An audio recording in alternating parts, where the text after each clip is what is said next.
What's up everybody? Your resident sports investigator is back. My name is Mela Tunay at today itatanong ko ang mga tanong na matagal nyo nang gustong itanong pero hindi nyo maitanong sa inyong mga idols. Exclusive, no holds barred, walang kaetsasan, tunay na tunay. Ito ang Anong Tunay? Okay guys, so today sasamahan tayo ng ating special guest. Special din siya sa akin kasi siya yung baby ng aming team. She's also part of Petron Blaze Spikers and she was a former UP Lady Maroon volleyball star. At kung kayo ay umiinom ng Milo, for sure kilala niyo siya dahil pakalat-kalat siya sa mga sachet. We have Milo Girl Princess Geyser!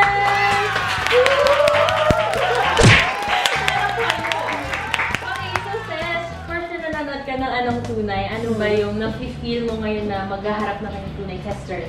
Never ko ma-imagine magharap kami pero napag-inipan ko na siya bago pumunta dito.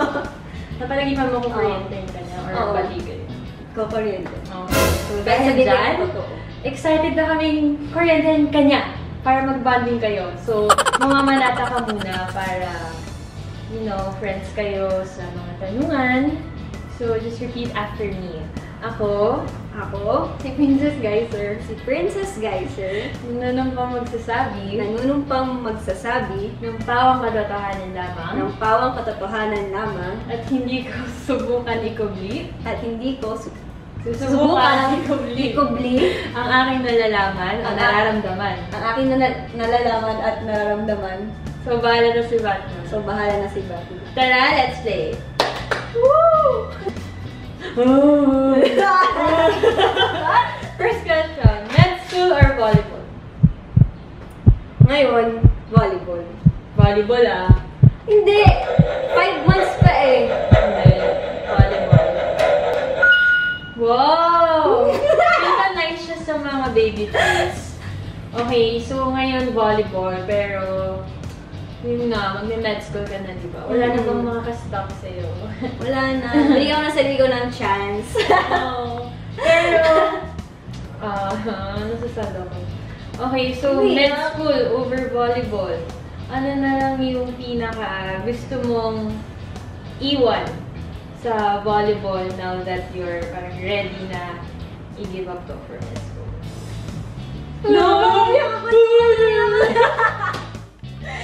Ano ba? Ano ba to? Iyakan show ba to? Okay lang siya. Hindi na iyakan siya. Gusto ko lang, after.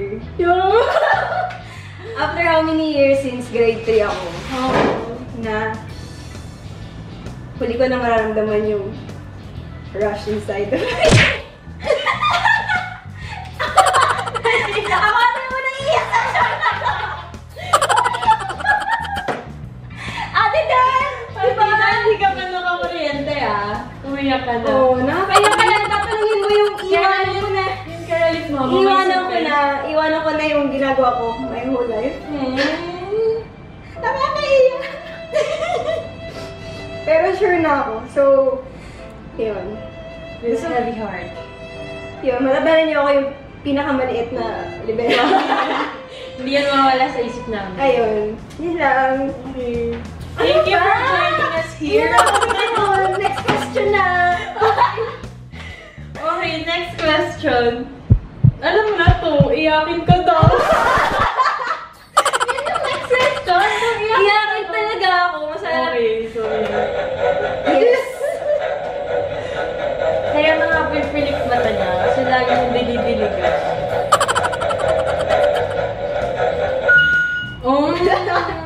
Iyakin ako. Wala naman, di ba? Masaya na pag tinong sa akin about volleyball. Kahit ano lang, hindi ba pag meeting tayo? Sigala siya umiyak. Tapos tumatawa habang umiiyak. Wala. Masyado lang ako alam mo na, masyado na akong attached kasi talaga masaya sa volleyball. Question number 3. Is it true that you almost gave up on volleyball? Yes. Hindi yung ito dati. Yeah. Ano naman, iyak ka lang naman. Huwag ka na kayo dito. Wait, tester! Grabe yung focus mo.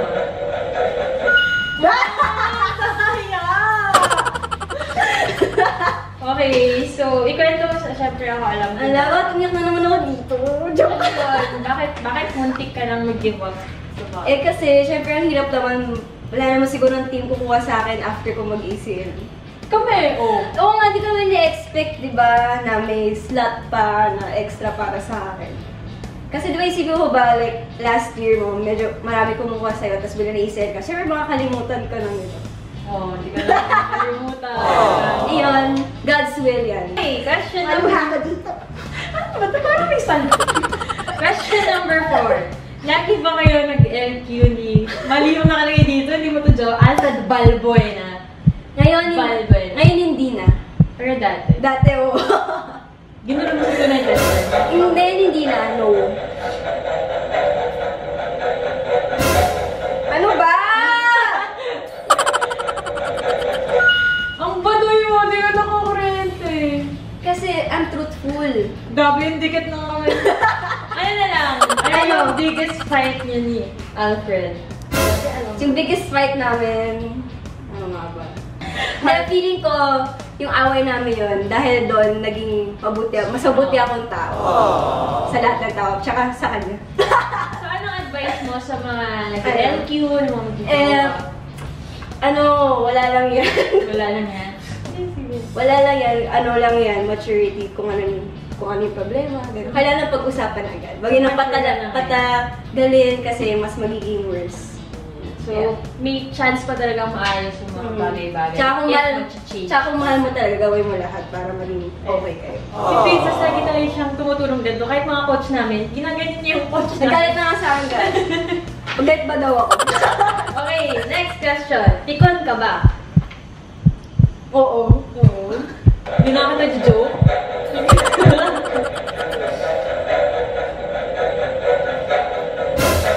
Stop yan! Wala na. Ang badoy! Ikaw na ako minsan, depende sa joke. Ano yung pinaka-joke, joke na ayaw mong dino-joke sa'yo? Ayoko gina-joke ako sa volleyball. Alam mo naman, di ba, kasi... No. Ewan ko, manarhit lang ako pag topic volleyball. Yun lang. Di ko alam kung para sinuptikon, pero... Bakit? Basta pag volleyball, ayun ko yung parang sasabihan ako na parang, volleyball, wala lang yan. Alam mo yung mga gano'n. Naiinis ako. Oo. Hirap mo. Hindi siya lang. Hindi madali. Oo. Tagal si Princess. Coach Princess yan. Okay. Next question. Pagiging setter or pagiging libero? Ngayon? Hindi, forever. Gusto ko setter talaga. Setter naman siya dati. Setter, pero hindi mo magiging setter forever. Setter. I love setters. Ano ba yan? Thank you. So, ikwento mo na lang sa amin na paano ka na-convert. Kasi diba high school, setter ka. Grade Sorry, school. siya lang naman kapalitan ni Julia Morado.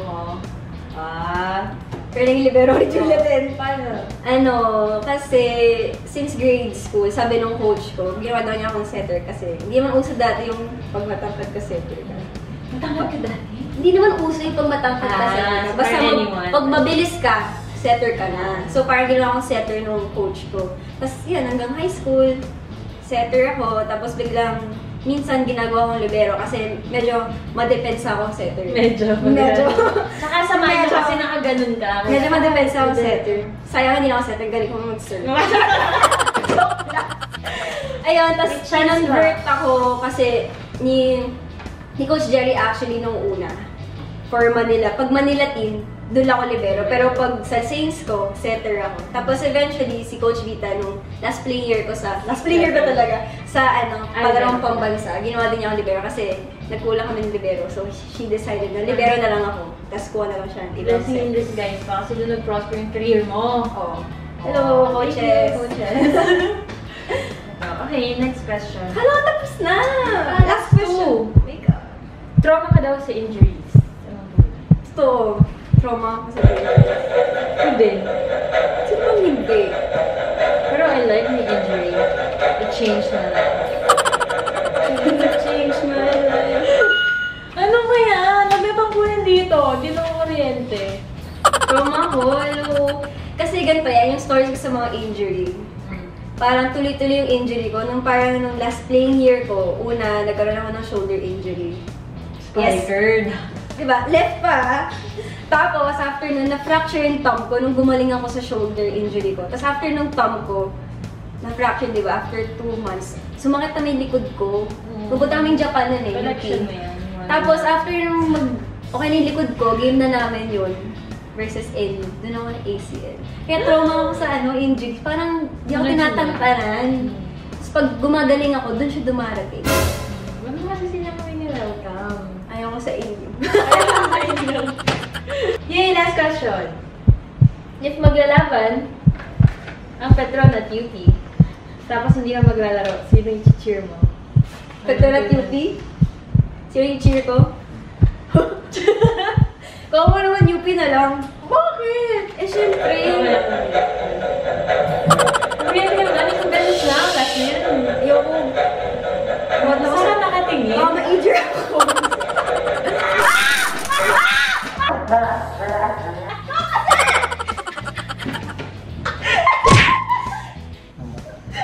Dahil ako eh. Pagkat mo doon. Ayoko na. Oh, dahil.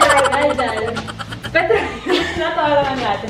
Petron yung cheer mo. Kasi nakuryate ka sa UP eh. Hindi, bakit UP na lang? Bakit UP? Kasi syempre, alam kong tatalawin natin yung Oh my God! Hindi, syempre kasi mas matanda tayo, so mas kailangan ng support ng UP. Hindi. Petron. Hindi. Alam ko eh. Alam mo ako eh. Batiin mo na lahat ng gusto mong batiin ng friends or invite mo na yung mga Sige. Thank you sa lahat na sumusuporta sa akin. Thank you, VP, for inviting me here. Ano ba tumataw? Sa family ko, hello. Kay Alfred, hello. Supportan niyo ako sa last 5 months ko sa paglalaro. Hindi, more. Parang kami sa upcoming Grand Prix 2019. Sa mga Petron Spikers dyan, supporters, go watch us! Thank you so much, Princess. And syempre, thank you rin sa mga sponsors, Malentay Grand Tinik, Hair Shop ng Tiniki and Cat Tinik.